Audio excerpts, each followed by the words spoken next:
다음 내용은 바른미래당 내분 이슈입니다. 지금 김 교수님 나와 계신데요. 네. 자, 정계 개편과 관련돼 있어서 한번 짚고 가겠습니다. 주인공은 손학규 대표 그리고 하태경 최고위원이었습니다. 지난 5월에 바른미래당 내홍시기에 하 최고위원이 손학규 대표를 향해 이런 말을 했습니다. 나이가 들면 정신이 퇴락한다. 물론 직접적으로 대놓고 한 얘기는 아닙니다만 그렇게 받아들여졌죠. 그래서 이게 당 윤리위에 제소가 됐는데 윤리위가 그저께일까요? 하태경 최고위원에 대해서 6개월 직무정지 징계를 내린 겁니다. 자, 하 최고위원 즉각 반발했는데 그때 발언을 한번 들어보겠습니다. 착착합니다. 권력이 뭔지 참 안타깝습니다. 엄중한 시기입니다. 국민들은 조국 잡으라는데 손 대표는 하태경 잡는데 혈안입니다. 네, 유승민 의원도 거들었죠. 정당 민주주의 파괴 행위다. 손 대표가 이렇게 정치를 추하게 할지 몰랐다. 이렇게 맹비난을 했습니다. 자, 김 교수님, 심지어 이게 당권파 문병호 의원, 네. 당권파로 불러야 되지 않습니까? 네. 이분도 좀 비판을 했습니다. 지금 긴급 의총도 어제 했고요. 네. 전쟁 예고다 뭐 이런 얘기 거의 갈 때까지 간 것 같은데 어떻습니까, 분위기? 이미 이제 손학규 대표 퇴진을 놓고 당권파와 비당권파의 갈등이 이제 수개월째 진행이 됐기 때문에 제가 이 자리에서 몇 번 말씀드렸습니다만 합의 이혼이 불가피하다. 그렇다고 한다면 깰 수밖에 없는 상황이지 않겠느냐 했는데 이번에 하태경 최고위원에 대한 징계 조치가 전격적으로 진행이 되면서 이에 대한 반발, 그다음에 당권파의 또 굉장히 그 강한 입장 이런 것들이 맞부딪히면 저는 이제 더 이상 같이 가기 힘들어 보입니다. 아까 말씀하신 문병호 최고위원도 제가 개인적으로 들어보면 일단 손, 안, 유라고 하는 3대 주주가 같이 힘을 합치자는 통합에는 힘을 싣고 있습니다. 그렇기 때문에 비당권파의 퇴진은 반대하지만 또 하나 다른 점은 뭐냐면 그럼에도 불구하고 손 대표가 희생을 해야 되고 그 희생의 정신을 가지고 가면서 문재인 정권 심판이라고 하는 야당의 정체성을 회복해야 된다. 그래서 문 정권 심판이라면 한국당과도 연대할 그 가능성을 열어놔야 된다는 게 또 문병호 최고위원의 의견이에요. 그러니까 양쪽의 중간에 절충되고 있는 입장인데 어쨌든 간에 지금 상황에서는 이제는 더 이상 두 진영이 같이 갈 수는 없는 상황인 것 같고 아까 조국 관련해서도 변곡점 이야기 나왔습니다만 이제는 바른미래당도 더 이상은 항지붕 두 가족의 이 상황을 지속할 수는 없는 그런 상태가 된 것 같고요. 아마도 어제 의원총회 했습니다만 요 며칠 진행되는 사정 상황에 따라서는 바른미래당 이른바 비당권파에서는 특단의 결심을 해야 되지 않을까 뭐 그런 정도까지 이야기는 나오는 것 같습니다. 특단의 결심이라는 게 뭐가 있습니까? 그냥 바로 탈당을 하는 거는 그전에도 할 수 있었는데 지금 못하고 있는 거 아니겠습니까? 네. 무슨 방법이 있습니까? 손학규 대표의 퇴진을 계속 요구했기 때문에 바른미래당을 창당한 정신에 맞춰서 오히려 손 대표가 당을 나가는 게 바른미래당을 살리고 바른미래당의 중도개혁정당으로서의 또 반문연대의 어떤 중심이 될 수 있다는 게 그동안의 이른바 비당권파의 주장이었어요. 그러니까 우리가 나가는 게 아니라 당에 나갈 사람은 손 대표라는 입장이었던 겁니다. 그러나 누차 확인했습니다만 당헌 당규상 손 대표가 나가지 않으면 쫓아낼 방법이 현실적으로 하나도 없는 겁니다. 그리고 오히려 당대표로서 쓸 수 있는 권한들은 훨씬 더 많은 카드가 있는 거죠. 이번에 하태경 최고위원 수개월 전에 어떤 발언 그리고 그 발언에 의해서 몇 차례 직접 사과, 공식 사과를 했음에도 불구하고 지금 뒤늦게 당원권 정지를 내린 것 자체가 쓸 수 있는 카드가 많다는 거거든요. 그렇다고 한다면 제가 볼 때 손 대표 퇴진을 요구하면서 버티기보다는 이제는 뭐 정계 개편을 앞두고 있는 임기 이제 내년 총선이 눈앞에 있기 때문에 이런 상황에서는 오히려 바른정당계에서도 이제는 좀 생각을 좀 달리해서 이 전체적인 정계 개편의 기폭제로서 이 부분을 좀 하나의 어떤 새로운 그 촉진제로 좀 생각할 수도 있지 않을까. 빈손으로 떠나라 이런 말씀이죠. 그게 소리를 깔끔하죠. 그러니까 이른바 지금 유승민 계열랑 같이 움직이고 있는 이른바 안철수 계열의 그 비례대표원들도 당적이나 이런 데 연연하지 말고 제가 볼 때는 지금은 국민들이 다 알고 있거든요. 내년 총선에 어떻게 싸우는 것이 국민들에게 어떤 편이 될 건지 다 알고 있기 때문에 저는 이참에는 조금 깔끔하게 조금만 그 이득에 눈앞에 연연하지 말고 좀 명분을 가지고 정리를 좀 서로 했으면 좋지 않을까 싶습니다. 오신환 원내대표가 발언을 상당히 강하게 했는데 요거 한번 들어보고 다시 한번 얘기하겠습니다. 손학규 대표가 윤리를 동원해서 반대파를 제거하는 치졸하고 비열한 작태를 되풀이한 것에 불과합니다. 하태경 의원은 당헌 당규에 따라 최고위원의 직무를 계속 수행할 것이고 당을 난장판으로 만든 손학규 대표에 대해서는 끝까지 책임을 묻겠습니다. 자, 손 대표에게 끝까지 책임을 묻겠다고 했는데 손 대표도 반격을 했습니다. 당 분열을 좌시하지 않겠다라고 했는데 이게 다 바른정당 출신들이 한국당 가려고 하는 거다 이런 의심을 하고 있는 거라고 봐야 될 것 같습니다. 배 교수님은 이 상황을 지금 어떻게 보고 계십니까? 지금 이제 바른미래당 같은 경우는 한 지붕 두 가족이거든요. 당권파와 비당권파. 더 구체적으로 얘기하면 이제 한 지붕 세 가족이죠. 네. 당권파 대 안철수계, 유승민계. 네. 근데 이미 이제 심리적 분당 상태였어요. 오래됐습니다. 그렇습니다. 그 그런데 상황은. 이번에 이제 하태경 최고위원을 당직 직무정지함으로 인해서 네. 이제 물리적 분당으로 확실하게 갔거든요. 네. 그러면 가장 중요한 것은 누가 나가느냐의 문제인데 서로 상대방이 나가라고 하고 있거든요. 네. 현실적으로 지금 24명 가운데 15명이 비당권파고 네. 그리고 전체 당원 한 70%를 비당권파가 지고 있습니다.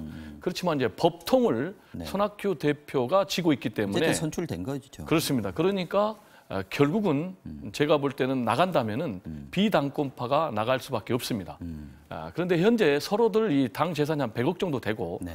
그다음에 당이라는 외투가 있거든요. 네. 그래서 이제 정계 개편의 선택지가 있어야 되는 거예요. 근데 이렇게 양측이 싸우고 있는 거는 정계 개편의 선택지가 다른 거예요. 그러니까 유승민계는 결국 이제 보수 쪽으로 가려고 그러는 거고, 손학규 쪽은 이제 결국은 대한정치연대하고 만들어서 힘을 합쳐서 제3세력을 만들려고 하는 거고, 네. 그러니까 결국은 지향점이 다르기 때문에 분당할 수밖에 없고, 네. 제가 볼 때는 정계 개편의 선택지가 생기면 바른미래당에서 유승민계가 먼저 나갈 수밖에 없다. 저는 이렇게 전망을 합니다. 그럴 가능성이 조금 커 보이긴 합니다. 그렇습니다. 그리고 이제 그 부분이 실제로 결행에 옮기기 위해서는 일단 바른미래당 내부의 이른바 임계점은 다 다른 겁니다. 네. 그러니까 그 내부는 조건은 충족이 터지는 돼 일만 있습니다. 남았어요. 네. 근데 이제 또 하나가 같이 변수가 생각될 수 있는 게 한국당의 분위기입니다. 그러니까 한국당 내에서 지금 연대를 할 거냐, 아니면 야권 보수 대통합을 할 것이냐, 아니면 그냥 각자 도생으로 갈 것이냐.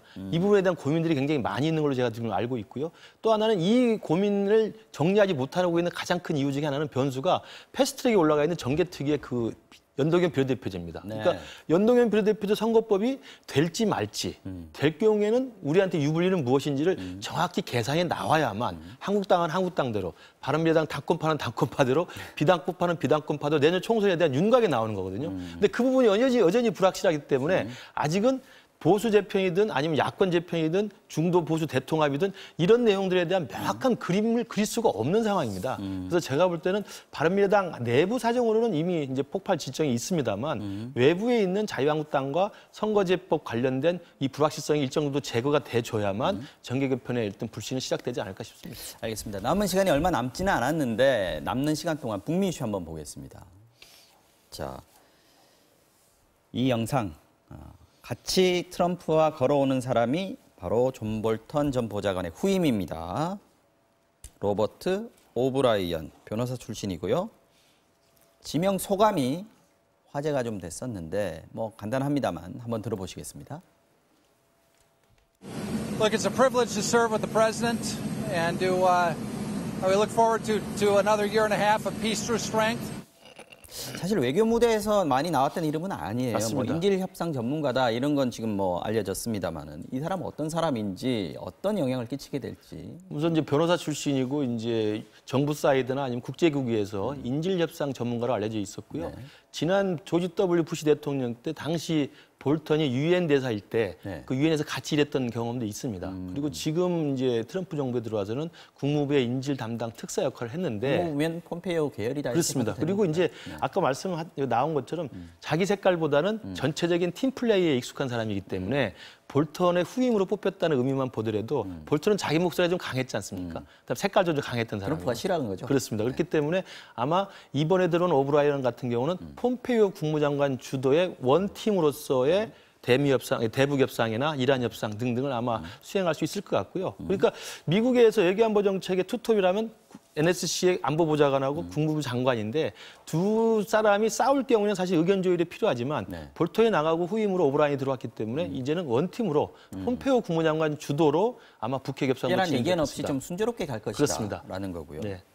배 교수님은 어떻습니까? 지금 트럼프 대통령도 서로 궁합이 좋다 뭐 이렇게 얘기를 했어요. 그러면 우리 입장에서는 북미 협상 볼 수밖에 없지 않습니까? 네, 일단은 뭐 변화가 있을 수밖에 없는 거죠. 첫 번째 변화는 어쨌든 초강경 매파라고 불리는 이제 존 볼턴이 해임이 됐지 않습니까? 그렇죠. 그리고 두 번째로 방금 한 이제 오브라이언 후임자가 왔는데 이 사람이 어떤 사람이냐면은 얘기하셨지만은 팀 플레이어, 팀 플레이에 능한 사람이니까 자기 말을 잘 색깔을 듣는. 안 하고 이제 말을 잘 듣는. 그리고 이제 라인 자체가 폼페이오 라인이거든요.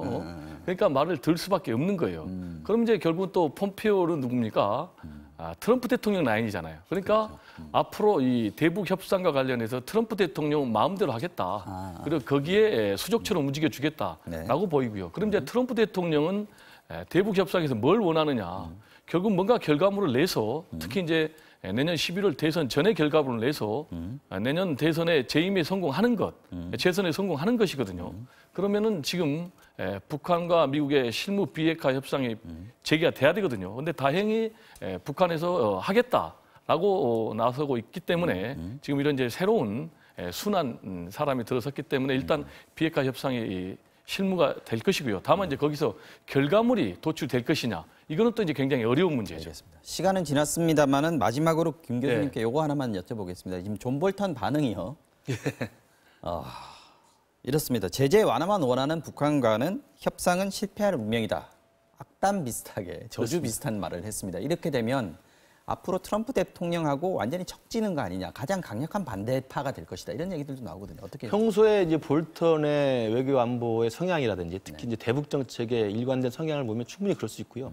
그다음에 트럼프 행정부가 참 유독 트럼프 대통령과 같이 일했던 사람이 트윗 해고를 많이 당했고 또 싸우다가 나온 사람이 대부분이고 그래서 나온 다음에는 또 대대적으로 트럼프 대통령에 대한 거친 비난들을 많이 하고 있어요. 사후 관리가 안 되는 전혀 안 되는 정도네요. 상황이죠. 네. 그렇기 때문에 아마 대북 정책이나 외교안보 정책에 관해서도 아마 볼턴 보좌관이 이제는 민간인이 됐기 때문에 여러 가지 채널을 통해 가지고 트럼프 대통령의 정책에 대해서는 굉장히 혹독한 비판을 할 것으로 보입니다. 딴지를 걸겠죠. 네, 그렇습니다. 네, 알겠습니다.